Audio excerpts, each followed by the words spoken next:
Okay, we are now recording. We're going to try to cover the midterm review slides and some other things that are not in the slides.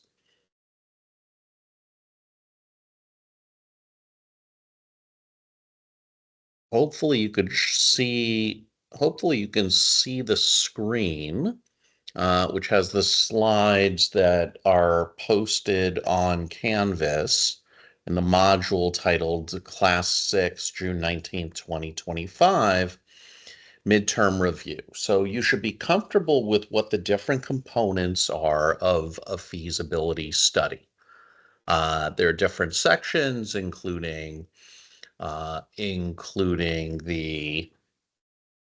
general market section, projections, conclusion, and we've gone through these in class, but important to understand sort of what the components are, as well as who the users are and what purpose there is of a feasibility study. So who might the users be? In the case of our group project, the user is the Bank of Biscayne Bay. The user might also be a developer or a municipality and might be an equity investor, might be a university thinking about creating a hotel on campus or near campus or helping sponsor one. And what's the purpose, right? The purpose is going to be tied to the user, right? It's going to be to validate assumptions, have third-party experts validate assumptions.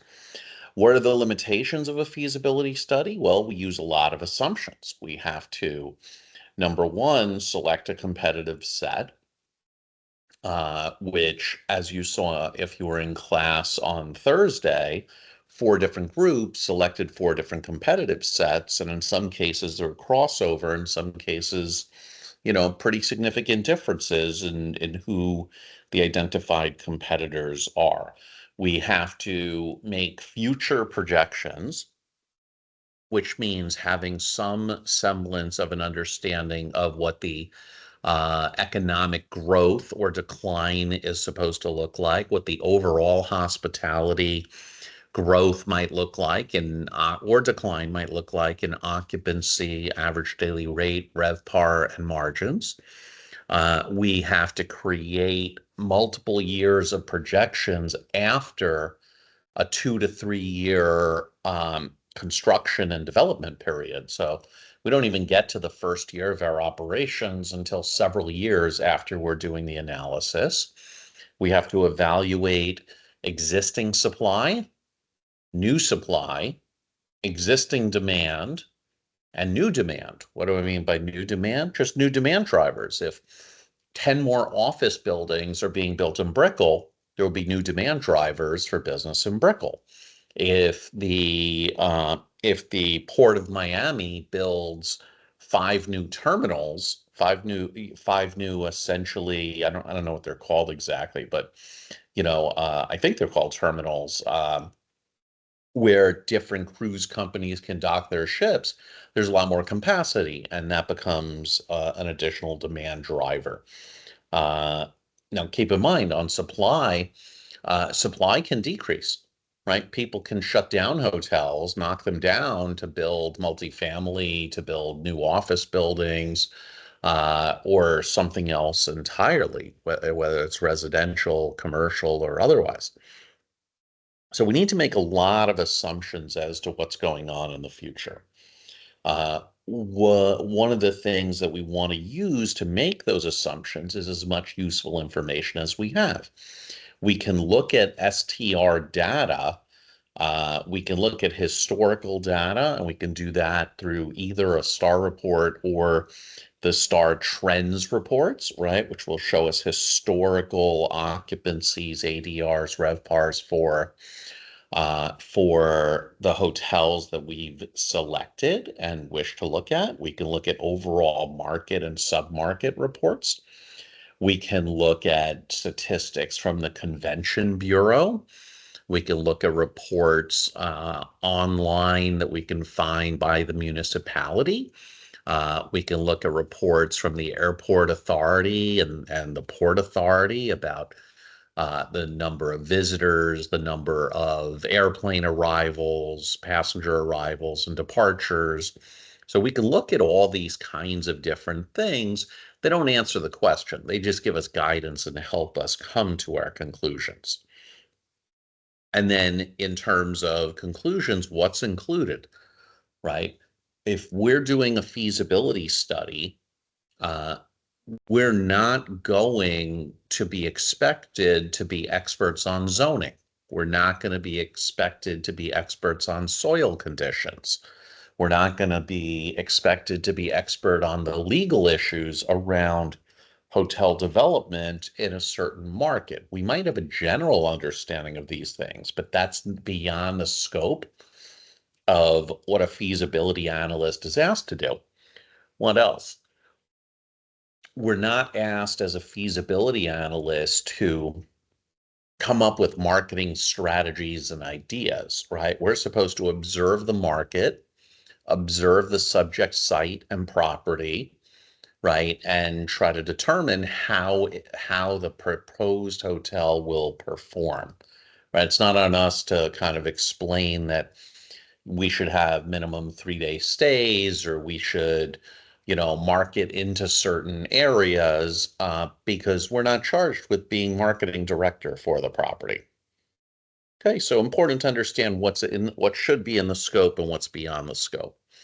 Okay, we should have thoughts about hotel programming, right? How many rooms do we have? How many suites? How big are the rooms, right? Do we have one of the things we saw with one of the 4 groups in class on Thursday was they selected a competitive set that had mostly rooftop pools, right? Which usually comes with some food and beverage, right? Do we have a pool? Do we have a rooftop pool, right? Do we have a restaurant? Is it 3 meal a day? Is it leased?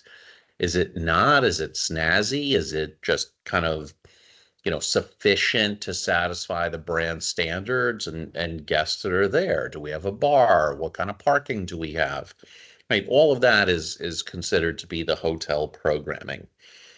Important to understand competitors, what's their program, their performance, right? Which we've gone through in class. There are a number of ways to assess or find information on competitor performance.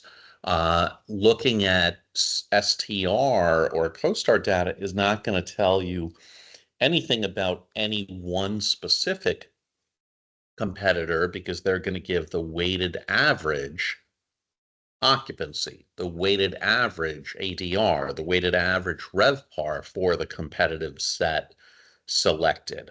How else can we find information? We can call people, we can ask around, we can look online, we can get a good sense of how different properties are perceived and the condition they're in, by going online and looking at reviews on TripAdvisor, on Google. Important to evaluate location, right? Each property, even though they might be 3/10 of a mile away from each other or 5/10 of a mile away from each other, can feel very different. One may be easier to get to than the other. One may have easier parking. One may have a nicer looking view. One may be closer to the metro. So all sorts of things. And then condition, right? A hotel that's in bad condition or that's old and not renovated, is going to start performing worse in a number of ways than a newly or relatively newly built hotel. Right? Things will break down more. Guests generally like to go to the new shiny thing if they can. Branding and management, right? So important to evaluate and understand the brand, right? And then within the major brand family, right, within the Hilton family, we're evaluating Canopy, but there's also the Hilton brand, the Waldorf Astoria brand, Conrad, Hampton, Homewood Suites, Home2 Suites, all Motto, all sorts of brands within the Hilton brand family. Same thing with Marriott, same thing with numerous others. And then management, right? A property could be brand managed.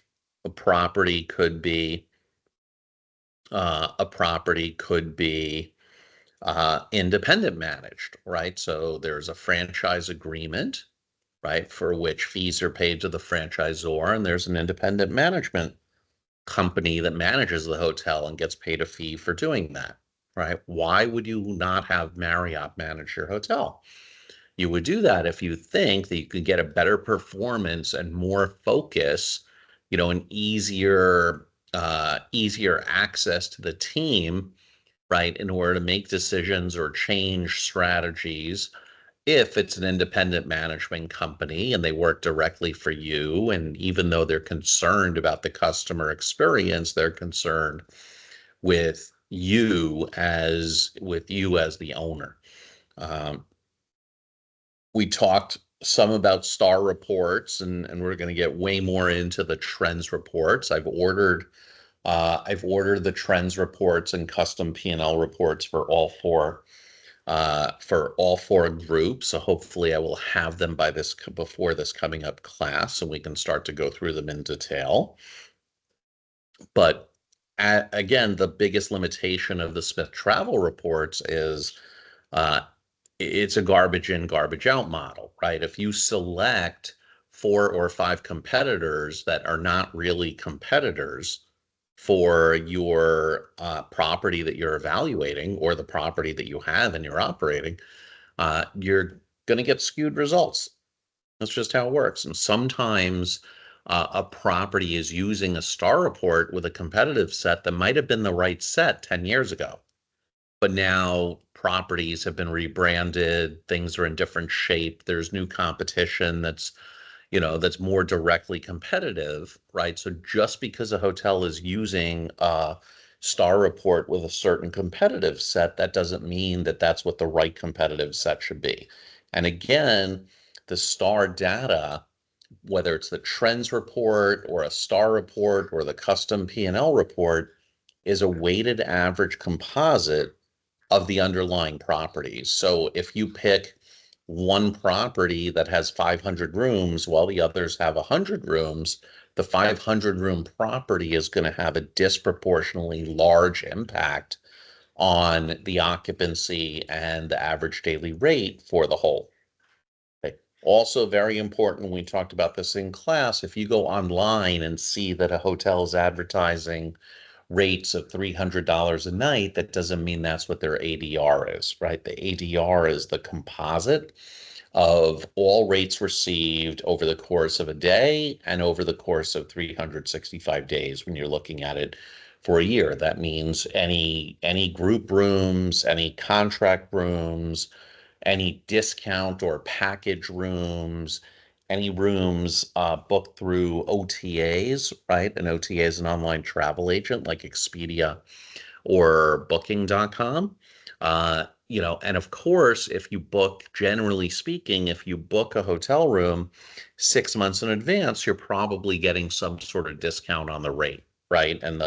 Because the hotel operators are going to use revenue management techniques to try to layer up their occupancy. And once they have a high or feel good about the occupancy, they'll start pushing the incremental average daily rates higher.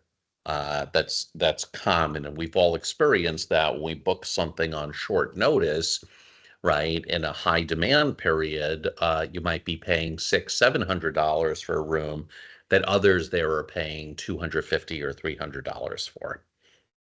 Um, and then STR has these data sufficiency and data reporting regulations where you can't select as part of your competitive set more than a certain percentage of rooms that are within a certain brand family. Uh, no one property can make up more than 50% of the rooms in the competitive set. And they do this for a few reasons. One, so you get semi-useful data, even if you don't pick a great set. And two is they don't want people to game the system and be able to order more than one report and isolate the performance of any given property.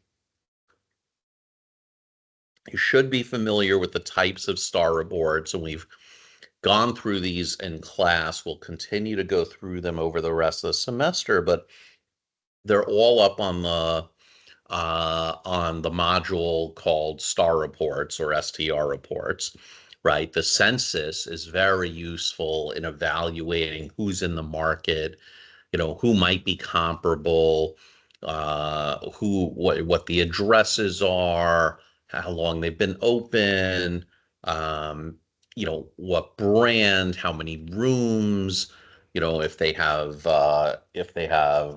golf or spa or a pool, things like that, who the operator is, right? So they can give you all sorts of information to help you select a competitive set, but also to understand who's active in the market and sub-market. So that's a useful tool. The pipeline report shows what's in the construction and development pipeline. So, I'll show you what's planned, and STR gets this data by press releases, by information they get from the brands, um, by people, by the teams that they have just sort of scouring market publications to understand what's out there that's proposed, what's under development, what's in initial planning, final planning, under construction, right? The pipeline report gives estimated opening dates, but oftentimes they are aggressive in terms of when those openings will be. There are some things that sometimes sit on the pipeline reports for extended periods of time, and the projected opening dates keep changing. Usually, so while a pipeline report is useful, it will tell you kind of what's currently in planning, final planning, or construction, but it's not going to tell you what is going to come into planning or into construction 5 years from now. So it's helpful, but it's not the be-all, end-all. The STR reports, the STAR reports, show generally on a monthly basis how your property is performing against the competitive set, and shows it by day, shows it over the course of a month. Will usually show you also the index, the penetration index, so how your occupancy is versus the competitive sets index. Now, again, that's the weighted average of the competitors. So you might not be the best in the competitive set, but you have an index of over 100%. Similarly, you might have an index of under 100%. It's all a function of, are any of the hotels in the competitive set selected in that STAR report skewing the results high or low? And then oftentimes included in the STAR report is going to be what's called rank, which will say you're 2 out of 5 in occupancy, but you're 4 out of 5 in average daily rate, and you're 3 out of 5 in RevPAR, right? The revenue per available room, which is occupancy times average daily rate. So that's going to give you a sense of where you stack up, 1, 2, 3, 4, 5, 6, 7 out of the identified competitive set. STAR reports are used regularly by hotel operators, by hotel owners, by asset managers to gauge performance and help refine marketing strategies, revenue management strategies, operating strategies. The trends report is, we've looked at this, and you're all going to have your own, hopefully by class this coming week, is a report that shows for a whole bunch of historical years. It does not show the future, even though it's called a trends report, right? It shows historical trends. What was the occupancy each month for the last, generally, sometimes it's 7 years, sometimes it's 9 years. What was the historical ADR by month? What was it on a trailing 12 basis? And it's sliced and diced a lot of different ways, including by day of the week, sometimes by weekday and weekend, sometimes with the segmentation, meaning what's the occupancy been and the average daily rate and RevPAR bin for the group segment versus the transient segment versus the contract segment. So it's historical data sliced and diced a bunch of different ways, and that's going to help you evaluate kind of what the historical trends have been, what the most recent performance has been, right? And help you kind of project where you, for your project or your property, your subject property, should be positioned. The custom P&L report is very similar to the trends report. It's based on the selected competitive set, but it shows the full income statement. The summary P&L income statement. P&L stands for profit and loss. And and the custom P&L report has some additional backup data. So it won't just show food and beverage revenue. It'll show you how much food revenue, how much beverage revenue, how much other food and beverage revenue, right, which we talked about this past class, could include meeting room rental fees, could include service charges, audiovisual charges, etc. So the custom P&L report is going to show uh, data on a per occupied room basis, on a per available room basis, on a per key basis. So you can benchmark your performance against the identified competitors. Now, it doesn't mean you should perform exactly like the identified competitors, because your property might be better, it might be worse, it might be in a better location, it might have more restaurant space, it might have more meeting space or less than the competitive set. So it's just another tool to help with benchmarking. With benchmarking your projected performance against the competitive set. Penetration analysis, very important. Um, you should understand how to calculate the penetration of occupancy, ADR, and RevPAR, and that's simply your occupancy divided by the occupancy of the competitive set. It's your ADR divided by the ADR of the competitive set. Same with RevPAR. In evaluating penetration analysis, make sure you pay attention to the question about the time period. Is it over the course of a day, a week, a month, a year? Right? So pay attention to the time period and then to the competitive set.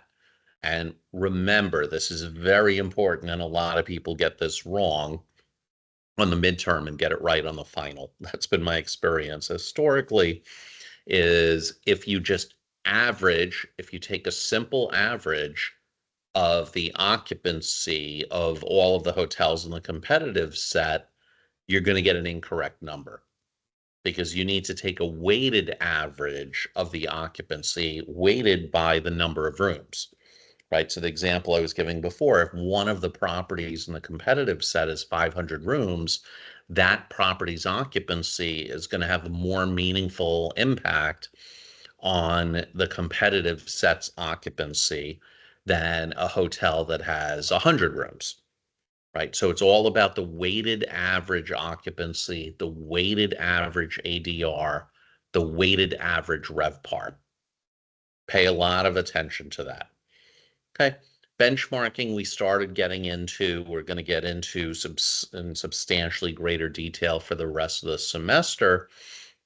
And it's really, how do you compare your occupancy, ADR, and RevPAR, your profit margins, your expenses, your fixed expenses, your variable expenses on a margin basis, on a per occupied room basis, and a per available room basis. Location and market, we talked about, right? Where are you within the market? Where are you within the submarket? Is the market growing? Is the market not growing? We talked about demand drivers, right? And different demand drivers have different impact on what programming you would probably want to have. Meaning, if there's a lot of office space, right around you, you might want some ballroom meeting space. You might want to have a good bar and a good restaurant because that will service the people coming to visit those nearby offices. What are the demand drivers? What impact do various demand drivers have on operating performance, right? That means if there are a lot of people coming for basketball games at the arena, when those games are in advance. You have a pretty good sense of when you're going to get some rooms bookings, right, from those games, and you can tailor the rest of your strategies around that, right? And then the future of the demand drivers, right? If there's a lot of office, is it the kind of office tenants, right, that are growing, right? Whose industries are growing or whose industries are slowing. Supply we talked about before, but important to understand the existing supply. Any new supply, future supply, which is new supply that we don't know about yet, and other supply. What's other supply? Other supply could be like Airbnb, other stuff that comes into the market that we're not counting in our normal kind of count of supply. So a few additional considerations. So hotel markets are cyclical, right? They could be on fire, but if they are on fire, what usually happens is people build more hotels, and then there's new supply that sort of absorbs a bunch of that hot demand and excess demand, and then you see occupancies decline and rates either slow down or go down. Um, Usually, we would assume 3 years of ramp up for a hotel. It might take 5 years if you have a large convention hotel, just because, large groups don't, sometimes they're booking 2 years, 3 years in advance. If it's their annual conference and they need 700 rooms or 1,000 rooms. But a typical hotel like our Canopy and Brickell should be stabilized within 2.5 to 3 years. So important to understand kind of the ramp up and have a sense of what the stabilized market assumptions are. And then from that, backing up a little on your first year and second year, first and second year assumptions, because you won't be fully stabilized. So you won't be at your full occupancy, at your full ADR. You won't be at your ideal margin performance yet as you're kind of growing into it. Some markets have more peaks and troughs. Historically, Miami, had a lot of seasonality, had some cyclicality. Now the season has extended further. Also, if we think about Brickell versus some other markets, Brickell has a lot of financial office, commercial office, which smooths out the operating performance. Whereas Miami Beach, even though it does pretty good occupancy year round, the rates are sky high in December, January, February, March, right? They're much lower in July and August, right? And it's largely a different customer base because Miami Beach, is really driven by leisure and leisure travel. For new supply, understand the status of the hotels. Are they rumored? Have they broken ground? Do they have financing in place? How do you find out all these things? Google is a very powerful tool. And if it's a market that you're in or close to, you walk by and you can see if they've broken ground. You can see if there's any equipment on site or anything like that. You may or may not be able to tell online if there is financing in place. And you could ask people. That's how a lot of information is gathered. You ask people that are active in that market. Benchmarking is critical. You have to benchmark against comparable hotels, whether in your market, right, or similar hotels, if you pick the absolute best hotels to compare against, you're going to end up with projections that are too high. Important to have a good brand and good management. You could have a very strong brand, but a bad management company or a bad management team on site, bad general manager, bad sales director, bad chief engineer, and you'll have real problems. Feasibility studies usually assume competent management, and they'll assume the brand you tell them or assume the type of brand. And that is it for the slides. There are a few other things I want to make sure. I want to make sure to hit, and that is the there are a number of ways and places where you can get information. That might be from a chamber of commerce. You might get a lot of data from historical airline passenger arrival and departure information, right?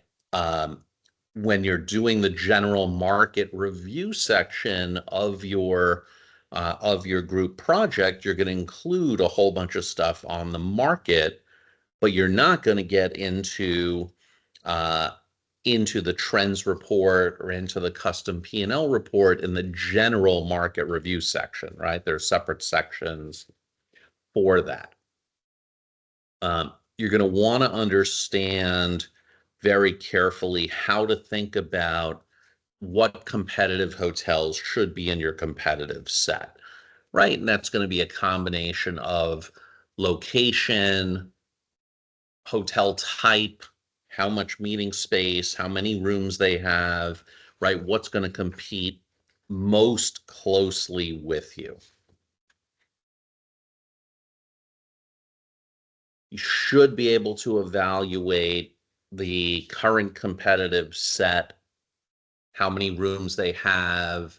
If you're given the occupancy and ADR and RevPAR, or just occupancy and ADR for a number of competitors, and that's your competitive set, you should be able to calculate the weighted average occupancy, the weighted average ADR, the weighted average RevPAR. We talked in the last class, and I think once before, about fair share, and fair share is used in two different ways. One is how many rooms is the subject property versus the competitive set. Okay, one of the things to be careful about is your property is going to be one of the properties in the competitive set. So when you're calculating the fair share, you need to include your property in the denominator, right? In the number of total rooms. So the competitive set may have 2,000 rooms. If you have 200 rooms, your fair share is going to be 200 rooms divided by 2,200 rooms, 2,000 plus 200.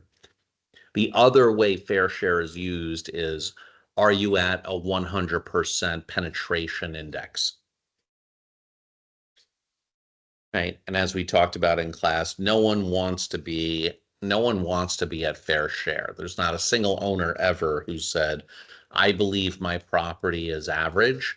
Every single owner thinks, and most operators think so too, but every owner thinks that their property should be above fair share. So if your property is getting 110% of the fair share of demand, right, you believe that you're going to get 110% of the rooms sold in the market. Similarly, if you think you're going to get 80% fair share, right, that means you're going to get 80% of the demand in the market. 80% fair share is not necessarily bad, right? It just means what you're getting versus the competitors. You might be building a property that is, a weaker brand, not as snazzy, not as fancy as the competitors. So a lot depends on where you should be. right? Similarly, if you're building a luxury hotel and there are no other luxury hotels in the area, you should be at a higher percent, penetration index, and a higher share than fair share.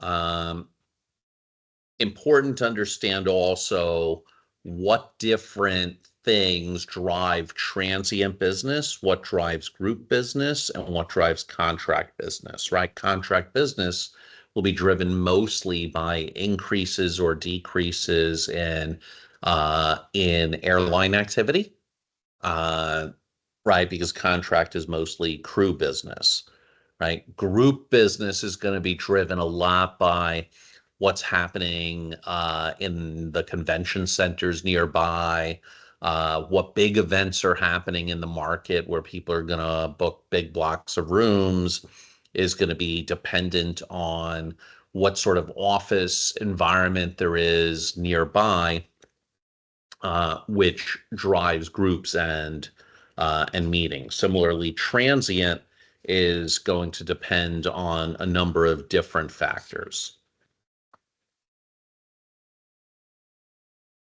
Okay.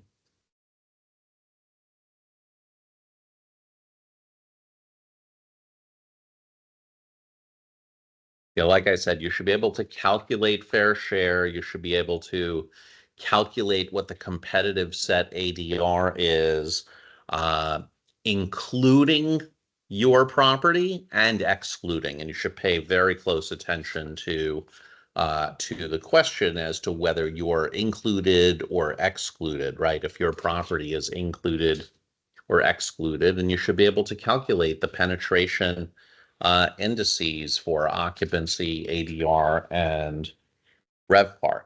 That is the review for the for the midterm exam. It is, as said in class a few times, it is open book and open notes. You can use anything you want. It'll be all multiple choice, but you will have to do some calculations to answer some of the questions. We'll do the exam and then break for a little bit, and then we'll continue with class and hopefully be going through the trends reports and custom P&L reports. They've been ordered, so hopefully I will have them back before class. If you have questions, feel free to email me. Um, I will do my best to respond quickly if it relates to something I think that would be useful for the entire class. I will uh, I will post something or send a note to the entire class. But again, there are no trick questions on the exam.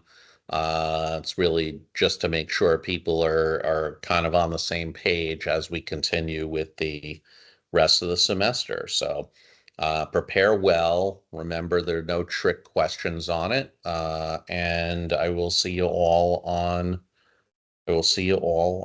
Thursday. Good luck.